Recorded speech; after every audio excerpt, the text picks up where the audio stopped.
Bienvenue à la communauté d'études quotidiennes de la Bible. La méditation quotidienne des jeunes a pour titre Les erreurs de Pierre. Et Pierre se souvint de la parole que le Seigneur lui avait dite.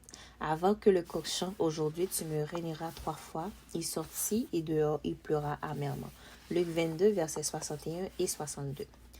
Que Pierre ait pu renier son Seigneur, blasphémer et jurer pour convaincre ses auditeurs qui n'étaient pas un disciple de Jésus semble impossible. Son expérience n'est qu'une illustration de la fragilité de la nature humaine. Son maître passant en jugement, son effort pour le défendre ayant été censuré et ses condisciples étaient en danger, effrayés et frustrés, Pierre affaibli.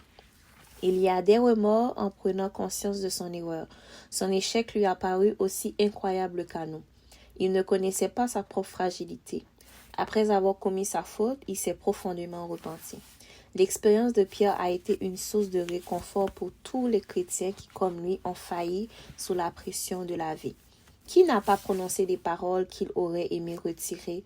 Qui n'a pas fait semblant au nom de sa propre sécurité?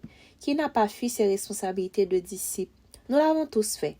Et comme Pierre, nous nous sentons sous le regard du Maître sur notre conscience. Nous sommes plongés dans la tristesse à cause de notre infidélité.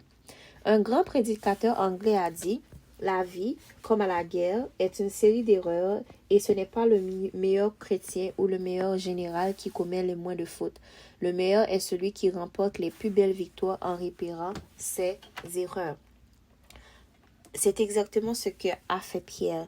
Quelques semaines plus tard, au bord de la mer de Galilée, Jésus lui a donné l'occasion de réaffirmer sa promesse.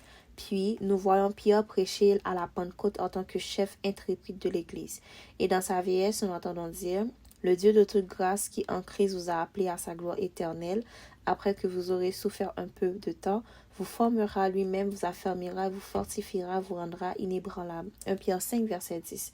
Peut-être as-tu, comme Pierre, rompu tes vœux de fidélité à Dieu. Tu as fait des compromis au milieu de l'épreuve et ton comportement a été très différent de ce que l'on attendait de chrétiens. Aujourd'hui, tu as l'opportunité de corriger tes fautes et d'être restauré par Jésus. C'était la méditation quotidienne des jeunes, les erreurs de Pierre, et Pierre se souvint de la parole que le Seigneur lui avait dite. Avant que le coq chante aujourd'hui, tu me renieras 3 fois. Il sortit et dehors il pleura amèrement. Luc 22, versets 61 et 62. Merci d'avoir été avec nous à la communauté d'études quotidiennes de la Bible. Que Dieu continue de vous bénir. Au revoir.